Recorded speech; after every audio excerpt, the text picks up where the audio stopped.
Assalamualaikum warahmatullahi wabarakatuh. Kembali lagi dengan saya, Bapak Riza Ahmad Dawari di mata pelajaran BCOK. Hari ini kita akan belajar di materi atletik tentang lompat jauh, yang mana materinya adalah pembelajaran dan peraturan dasar lompat jauh.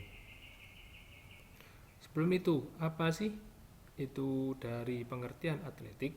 Atletik merupakan olahraga aktivitas fisik yang di dalamnya terdiri dari lari, jalan, lompat, lempar, dan juga tolak. Sehingga atletik ini disebut sebagai induk dari seluruh cabur olahraga atau biasa disebut dengan mother of sport.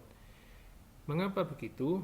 Karena unsur gerak dasar dari seluruh cabang olahraga berada pada atletik. Salah satu contohnya di sepak bola. Di situ ada lari, ada melemparnya, ada melompatnya, dan juga ada jalannya. Seluruh cabang olahraga pun sama, pasti akan ada salah satu gerakan atau unsur gerak dasar yang dilakukan yang itu mengacu pada atletik. Makanya atletik disebut dengan mother of sport. Berikutnya adalah perbedaan lompat dan loncat. Apa sih perbedaannya? Jika lompat saat melakukan gerakan, salah satu kaki dijadikan sebagai tumpuannya. Contohnya lompat jauh, lompat tinggi, dan lompat gala. Jika loncat, saat melakukan gerakan, kedua kaki dijadikan sebagai tumpuannya. Yaitu contohnya adalah loncat indah. Loncat indah ini merupakan cabang olahraga yang ada di akuatik atau di air. Itu adalah loncat indah. Jadi itu perbedaannya ya tentang lompat dan loncat. Jika lompat hanya menggunakan satu kaki, jika loncat menggunakan kedua kaki. Baik, kita masuk kepada pelajaran inti kita tentang lompat jauh. Apa sih itu lompat jauh? Merupakan suatu gerakan yang diawali dengan berlari secepat mungkin yang dilanjutkan dengan melakukan lompatan menggunakan satu kaki dengan diikuti gaya untuk mencapai jarak yang sejauh-jauhnya. Jadi bukan hanya sekedar lompat terus mendarat, tapi diawali dengan berlarinya terlebih dahulu, kemudian melakukan tolakan dengan satu kaki yang diikuti dengan gaya. Gayanya yang kita pelajari kelas 7 dan 8, ada 3 gaya di situ. Nanti dipakai salah satunya yang tujuannya untuk menjadi pemenang dengan cara mencapai jarak yang sejauh-jauhnya.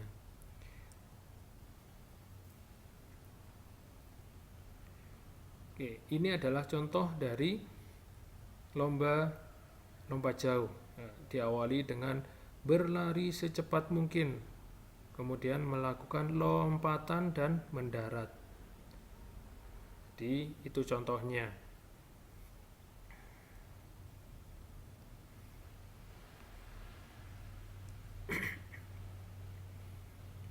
Oke, kita lihat lagi. Dia pelompatnya akan berlari secepat mungkin, kemudian melakukan tolakan, kemudian diikuti dengan gaya dan mendarat. Ya, kita bisa lihat gayanya baru mendarat. Oke, itu jadi contoh dari lomba lompat jauh seperti yang saya jelaskan tadi. Baik, untuk peserta, berikutnya adalah peserta. Untuk peserta tidak ada batasan untuk jumlah peserta dalam cabang olahraga lompat jauh, tapi ada yang perlu diperhatikan. Jika peserta lebih dari 8, maksimal pelompat melakukan lompatan sebanyak 3 kali. Sedangkan jika kurang dari 8, maksimal pelompat melakukan lompatan sebanyak 6 kali. Peserta diberikan waktu 1,5 menit untuk melakukan lompatan. Jadi tadi yang sudah ditentukan berapa jumlah pesertanya dan sudah ditentukan berapa jumlah lompatannya. Peserta akan diberi waktu 1,5 menit, mulai dari dia dipanggil berada di lintasan hingga dia mendarat. Itu waktunya 1,5 menit. Jika lebih akan mendapatkan pelanggaran. Dari hasil lompatan yang dilakukan, lompatan yang terbaik akan diambil untuk menentukan pemenangnya. Jadi nanti seluruh peserta setelah melakukan lompatan maksimal contoh 6 kali, jika kurang dari 8 akan diambil jarak yang terjauh untuk dijadikan sebagai pemenangnya. Jadi seperti itu. Berikutnya adalah wasit dan atau juri. Terdapat 5 petugas dalam perlombaan lompat jauh. Yang pertama adalah juri hakim sebagai pemutus keputusan jika terjadi pelanggaran dalam perlombaan lompat jauh. Jadi juri hakim di sini adalah yang paling tinggi jabatannya. Jadi jika nanti ada suatu protes, suatu pelanggaran yang tidak bisa diselesaikan oleh wasit yang berada di lapangan, juri hakim akan berdiskusi dengan wasit lapangan untuk menentukan jalan tengahnya, untuk mencari jalan keluarnya. Kemudian juri pengukur untuk mengukur jauhnya lompatan. Setelah pelompat melakukan lompatan dan mendarat, juri pengukur akan melakukan tugasnya mengukur berapa jarak yang didapatkan. Kemudian akan dilaporkan ke juri pencatat, yang mana tugasnya itu tadi mencatat seluruh hasil lompatan yang dilakukan oleh peserta. Hasilnya yaitu laporan dari juri pengukur. Berikutnya adalah wasit 1. Wasit yang mengawasi setiap peserta sebelum melakukan perlombaan. Kemudian ada wasit 2, mengawasi setiap peserta yang akan melakukan lompatan. Itu adalah beberapa wasit dan tugas-tugasnya dalam perlombaan lompat jauh. Di dalam lompat jauh, wasit lapangan selain juri pengukur dan juri pencatat, di situ ada yang mengawasi di papan tolakan. Wasitnya tersebut akan memegang sebuah bendera. Contohnya seperti ini. Nah, di situ ada 2 bendera yang digunakan. Yang pertama ada bendera warna merah, yang mana juri akan mengangkat bendera merah tersebut apabila pelompat gagal atau diskualifikasi. Gagal di sini pada saat melakukan lompatan ujung kakinya melebihi balok tumpuan, sehingga juri akan mengangkat bendera merah.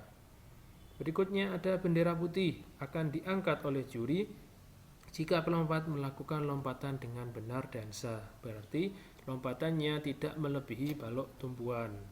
Seperti itu. Itu adalah bendera yang digunakan, ada merah dan putih. Berikutnya cara mengukur lompatan pada lompat jauh. Yang pertama, pengukuran akan dilakukan ketika lompatan dinyatakan sah. Berarti saat juri mengangkat bendera putih, berarti lompatan tersebut sah, sehingga akan dilakukan pengukuran. Hasil lompatan diukur dari bekas anggota tubuh terdekat atau paling belakang yang menyentuh bak pasir. Jadi saat kita mendarat, contoh bagian pinggul kita yang mendarat di bak pasir, berarti bekas dari pinggul kita itu akan diukur oleh juri pengukur. Pengukurannya bagaimana? Pengukurannya dilakukan dari sisi bekas pendaratan yang terdekat dengan balok tumpuan, lalu ditarik lurus ke sisi balok tumpuan. Jadi saat pinggul kita mendarat, nah dari bekas di situ akan ditarik lurus hingga ke balok tumpuan. Berapa jaraknya? Juri pengukur akan melaporkan ke juri pencatat. Pengukuran dilakukan oleh juri pengukur yang berjumlah 2 orang dan dicatat oleh juri pencatat. Jadi seperti itu cara mengukurnya, step by stepnya. Ya, diingat-ingat. Berikutnya adalah pelanggaran atau diskualifikasinya. Yang pertama, pelompat dipanggil 3 menit, tapi belum juga melompat. Yang kedua, menumpu dengan 2 kaki. Sesuai dengan peraturannya, bahwa lompat jauh harus melompat dengan 1 kaki. Ingat-ingat lagi tentang perbedaan lompat dan loncat. Berikutnya mendarat di luar bak lompat. Jadi sebelum kalian atau pelompat mendarat di bak pasir, tidak boleh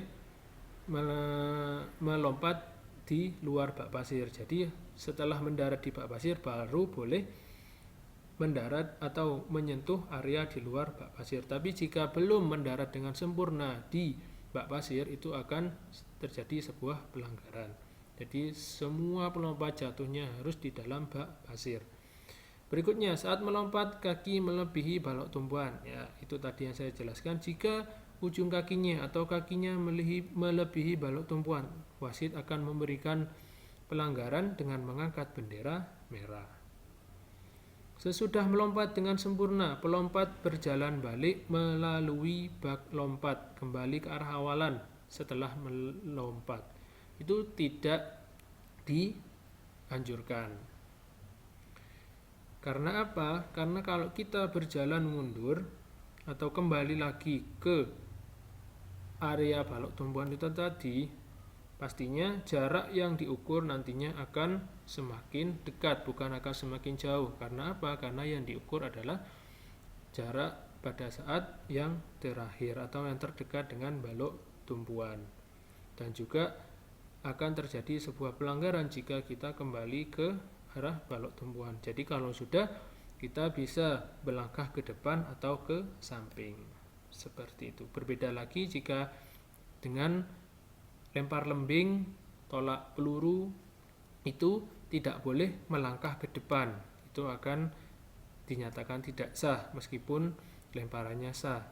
Kalau di lompat jauh dan tolak peluru, setelah melakukan gerakannya, kita harus kembali ke arah sebaliknya, jadi ke belakang, kita kembalinya ke belakang, seperti itu. Jadi itu hal-hal yang harus diperhatikan dalam lomba lompat jauh. Baik, terima kasih. Untuk hari ini itu saja. Kurang lebihnya mohon maaf. Semoga apa yang kita pelajari hari ini dapat menambah ilmu bagi kita, wawasan bagi kita, dan barokah untuk kita. Kurang lebihnya saya mohon maaf. Saya akhiri. Wassalamualaikum warahmatullahi wabarakatuh.